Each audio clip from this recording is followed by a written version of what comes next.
Welcome, Night Wanderer.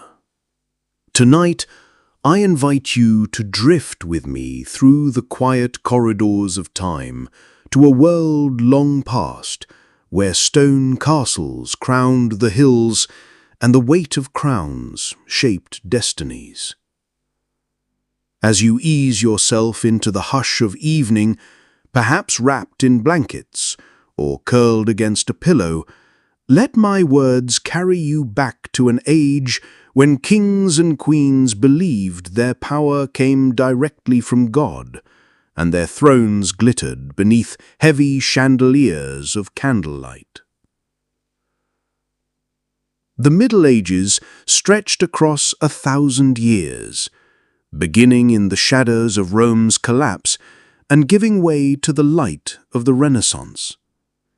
It was a time filled with contrasts, faith and fear, ritual and rebellion, plagues and progress. At the heart of it all stood the monarchs, draped in velvet and gold, ruling their domains with both splendor and severity.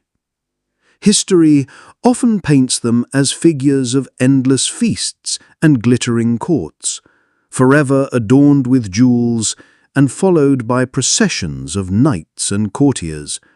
Yet behind those heavy doors and beneath those jeweled crowns lay lives filled with duty, sacrifice, and a weight of impossible expectations. Picture yourself now as one of them, a king or queen, rising with the dawn in a chamber warmed by a smouldering hearth. Sunlight slips through narrow windows, catching on embroidered tapestries, while attendants wait patiently to dress you, layer upon layer, in the garments of power.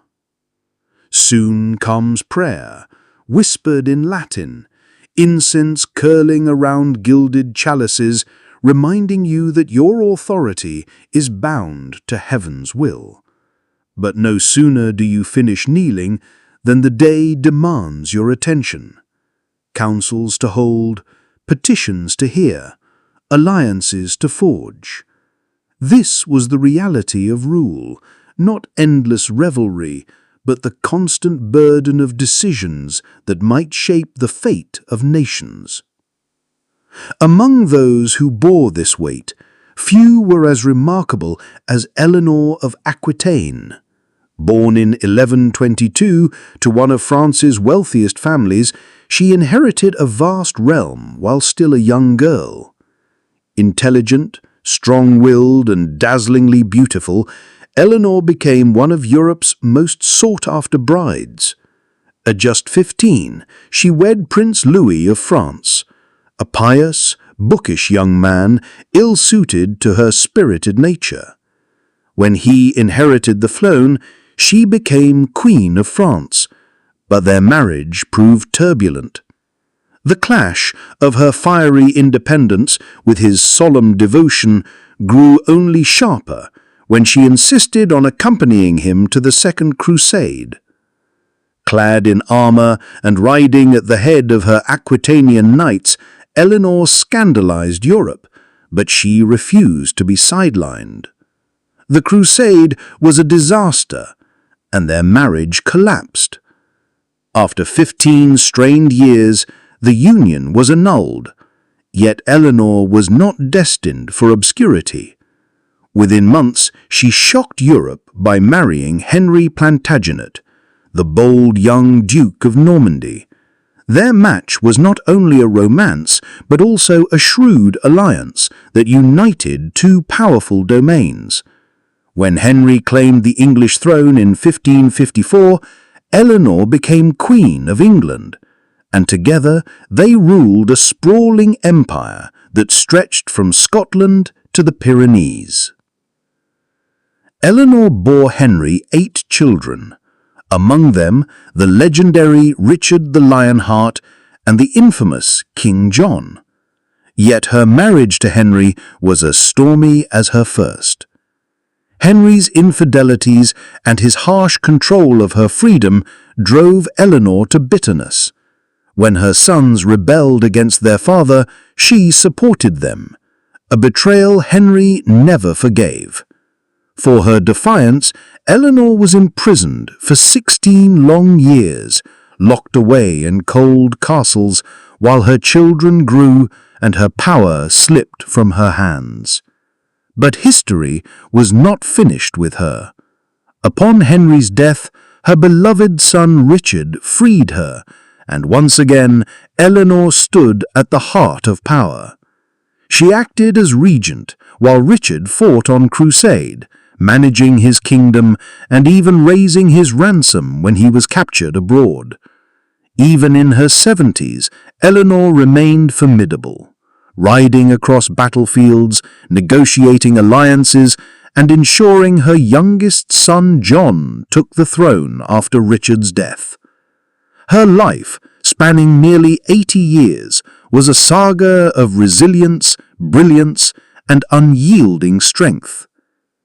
So, as you sink deeper into your own quiet rest, imagine Eleanor in her twilight, silver-haired yet still commanding, gazing out from the battlements of her beloved Aquitaine.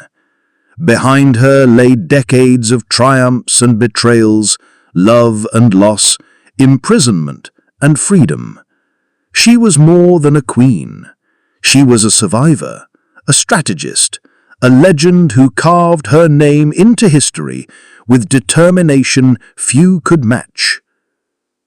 And so, tonight, as candlelight fades and dreams begin to stir, remember that even the royals who seemed larger than life were not so different from us, full of hope, frailty, and the endless struggle to shape their fate in a world both cruel and magnificent. She passed away in the year 1204 at the monastery of Fontevraud, reaching the astonishing age of 82, a rare and almost miraculous lifespan for the medieval world.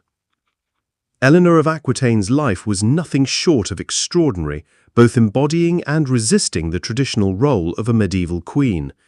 She commanded vast wealth and wielded political influence through her marriages and alliances, shaping the very destiny of Europe. Yet her journey was also marked by immense suffering, an abusive first husband, years of political strife, and a grueling imprisonment that stretched for 16 long years. Through it all, Eleanor refused to be confined by the limitations of her gender or her station.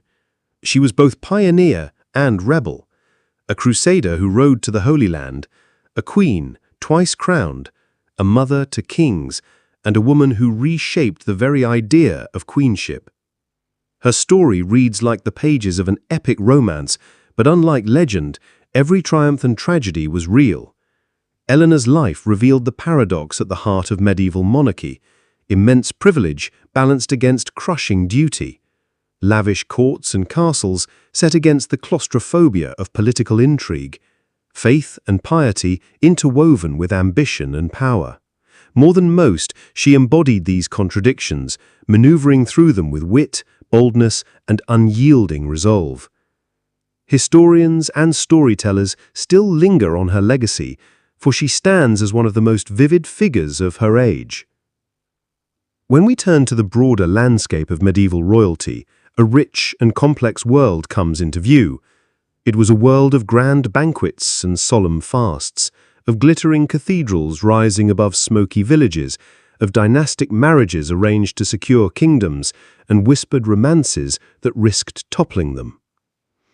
Here, reputation was currency, and bloodlines determined destiny. The crown itself was both an honor and a crushing weight. Looking into the lives of these kings and queens does more than tell us about their times. It also reveals a mirror of ourselves.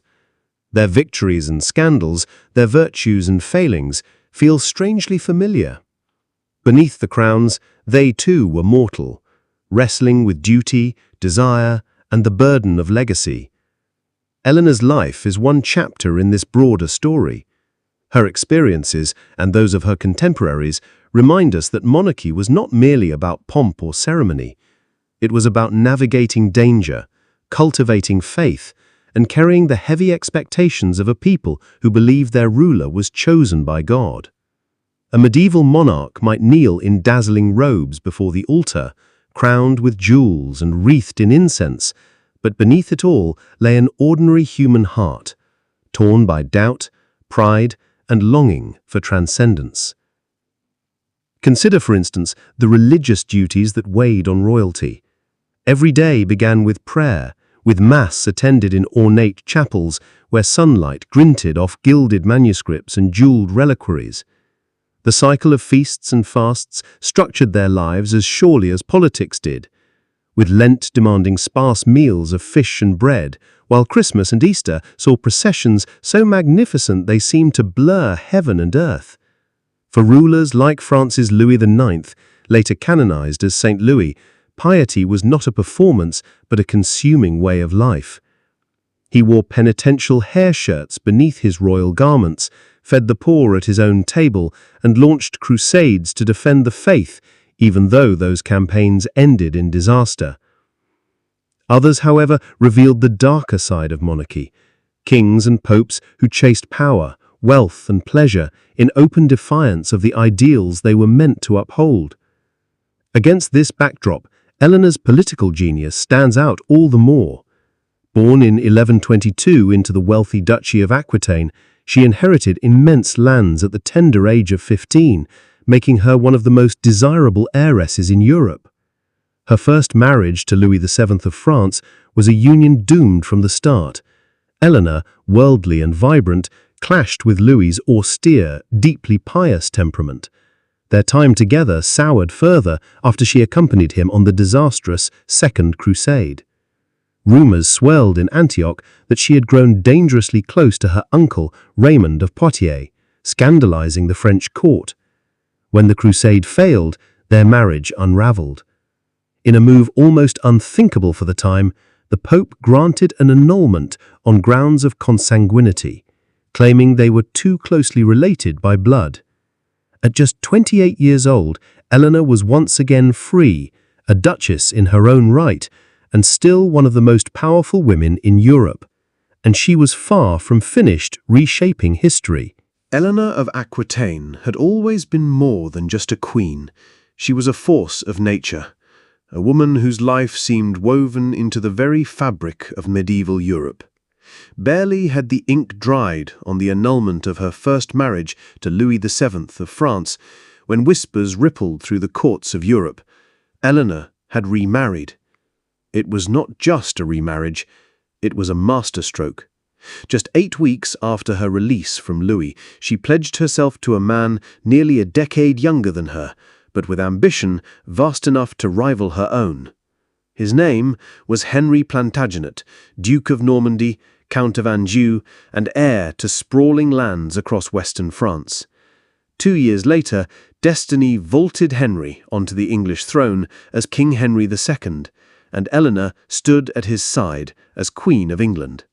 Their union created an empire unprecedented in size and influence, stretching from the cold Scottish borders to the sunlit valleys of the Pyrenees, binding together England and over half of modern France. It was an empire that reshaped the balance of power in Europe, and at its core stood Eleanor, the same woman who had once been dismissed as a troublesome consort in Paris, now elevated to the very pinnacle of authority. Theirs was no ordinary marriage. For 35 years, tempestuous, Eleanor and Henry's bond was equal parts alliance and battleground. They were united by ambition, yet divided by pride. They bore 8 children, and through them, Eleanor's legacy would be carved into history. Richard the Lionheart, the crusading warrior king, and John, whose failures would earn him infamy and rebellion. But Eleanor was far more than just the mother of kings. She acted as regent, judge, diplomat, and strategist. Her influence felt not only in England, but across Christendom. Yet behind the walls of palaces and castles, storms raged.